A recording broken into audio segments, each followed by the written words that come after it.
the one and only Brandon L. Draper, better known as the Motivational King. Thank you so much for tuning in to the Thinking Forward Show, brought to you by Start Thinking Forward Inc., where you do not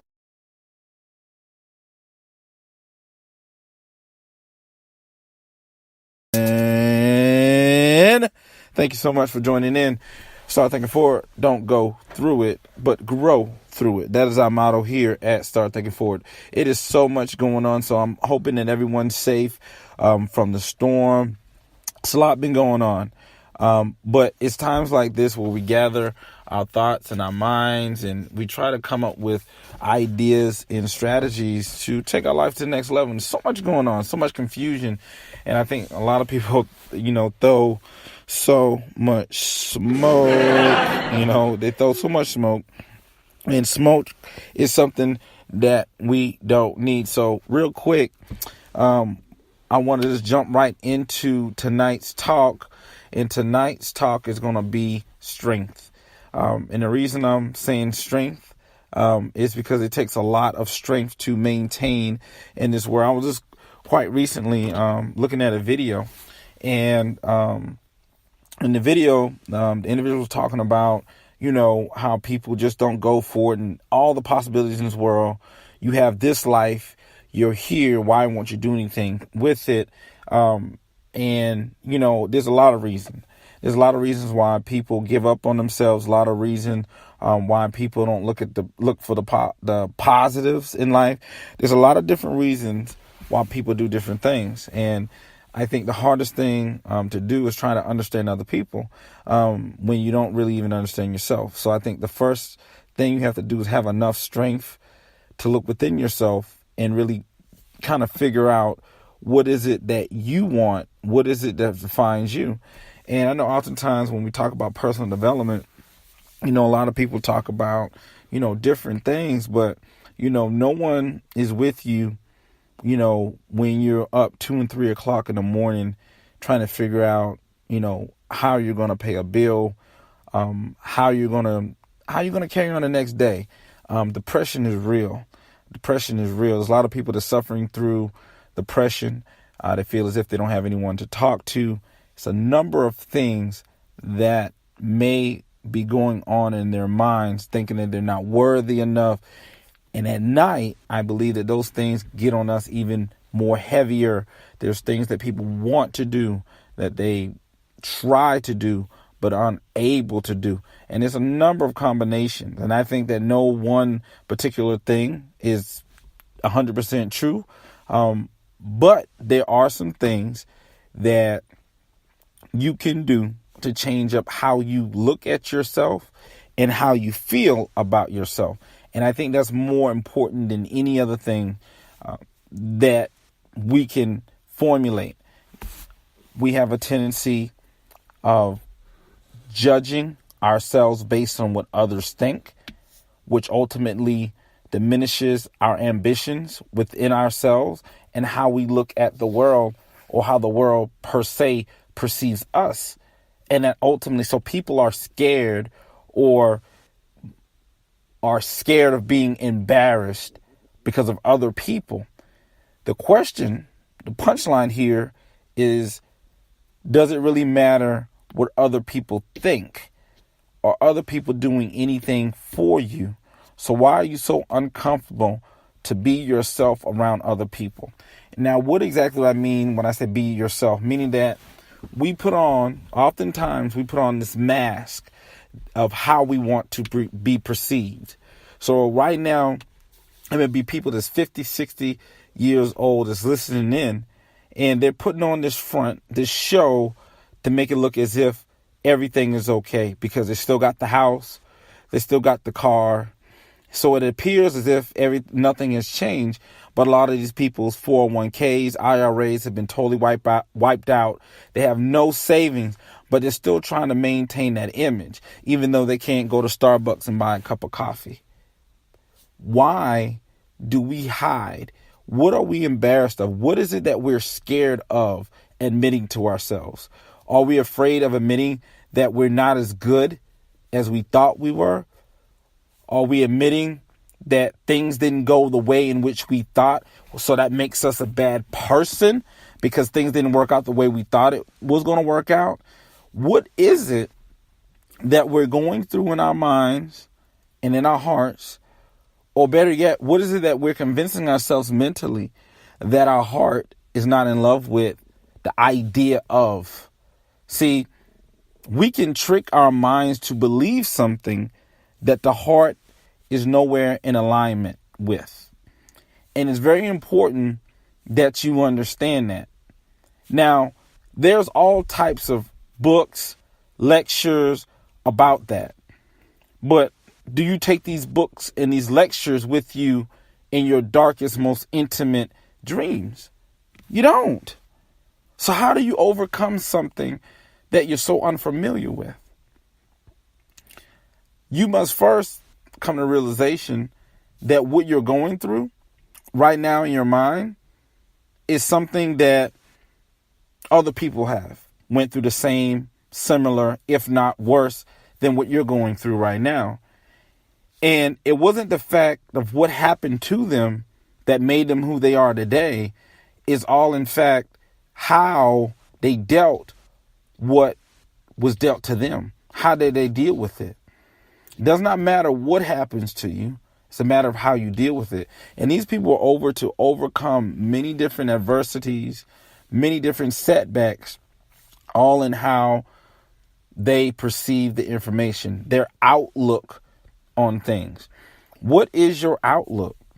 And I think a lot of times when there's certain discussions and things going on, the first thing that we want to do is talk, comment, give an emoji, but we really never really do our homework to really conduct an investigation and say, you know what?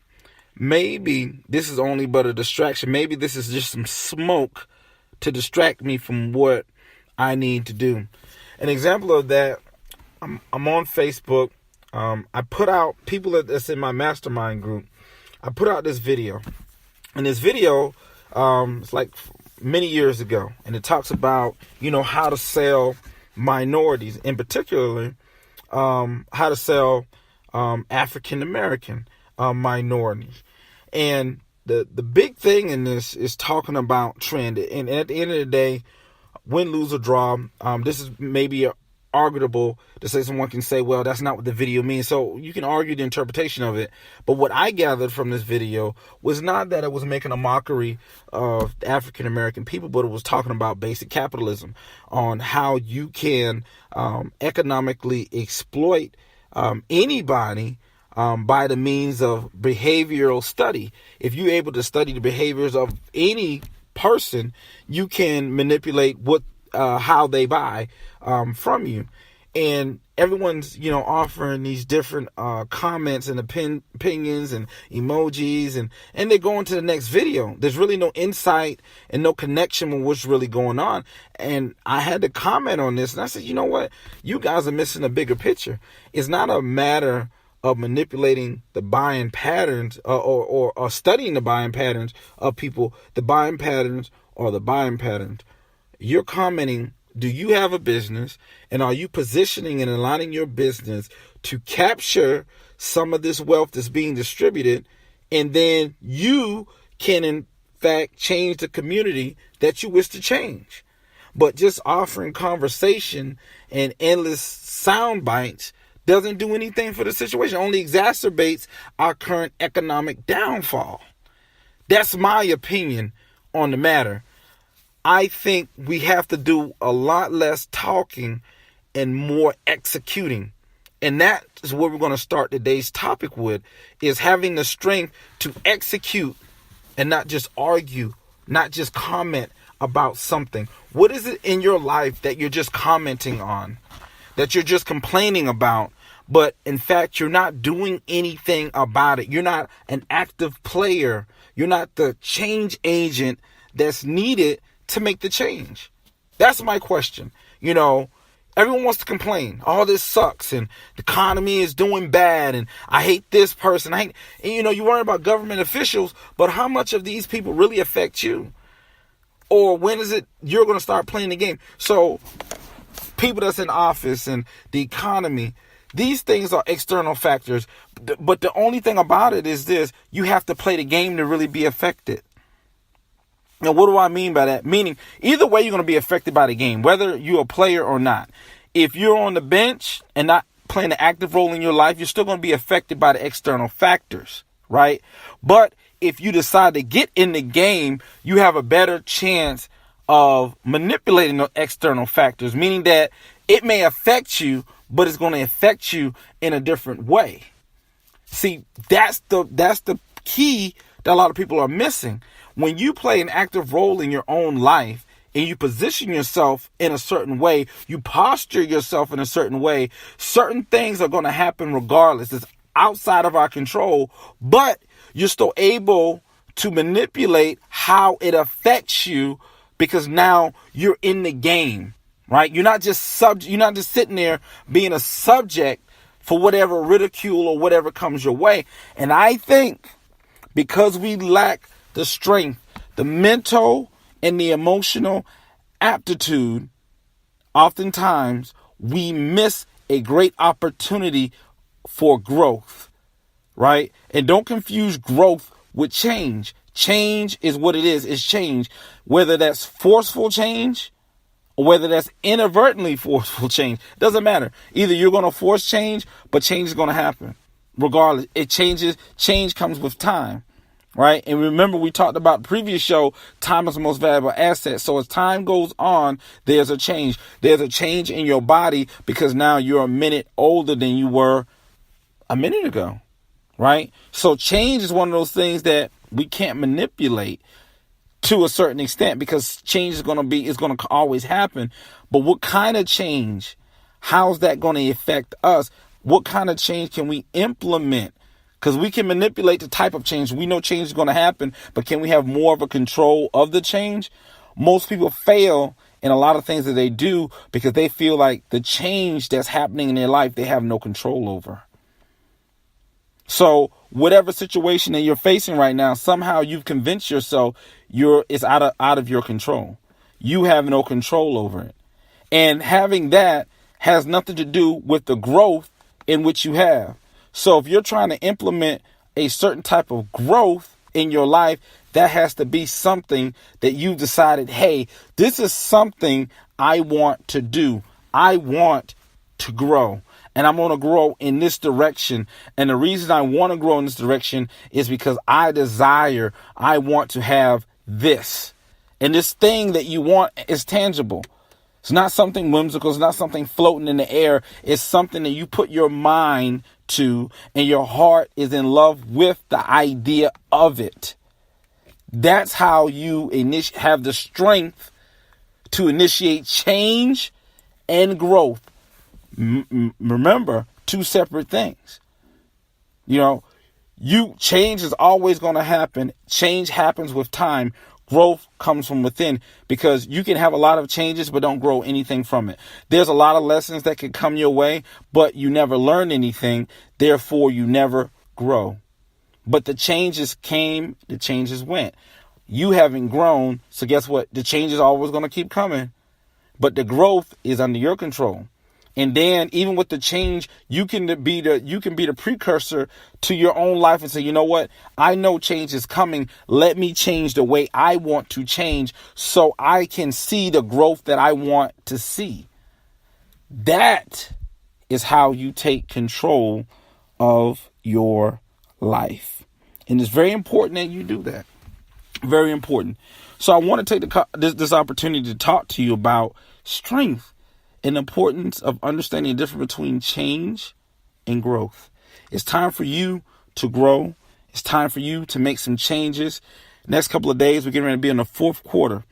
When October drops, we're in the fourth quarter of 2017. There are some things that you made some promises to yourself. You made some promises to other people. How close are you to that goal? Are you getting closer? Or are you getting further? Are you going to be telling yourself the same things you were in 2018 as you told yourself in 2017? Or are you ready to make a change? And what does that change look like? I'm going to tell you what that change looks like. That change looks like www.thinkingforwardinc.com. That's what it looks like. Because in order for you to make a change, maybe you need someone else that's looking at your situation that's outside of the frame that can tell you what direction you may need to consider. What other activities do you need to do? Everyone needs a coach. Everyone needs a mentor. You have to decide if you're ready for the change. This is not a sales tactic. This is not a gimmick. This is real.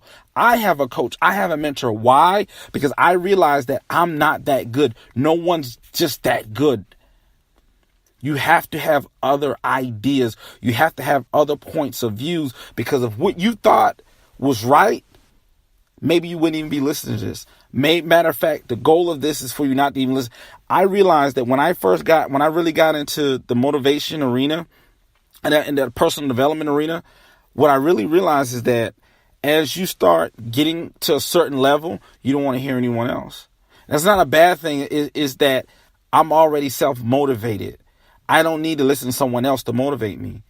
And I want you that's listening to this to get to the point where you don't have to even listen to me, because you already self-motivated, right? Only thing I'm doing is reiterating what you already know, but not necessarily feel. Because a lot of the principles and things that we talk about are things that we already know. Someone is reiterating what we already know, but we're not motivated to move on it because the change part of it hurts so much and we feel like we're running out of time. Therefore, we don't have enough time to grow. This is your moment with the coach, better known as the Motivational King, Brandon L. Draper, for a little short little snippet. I'll talk to you guys later.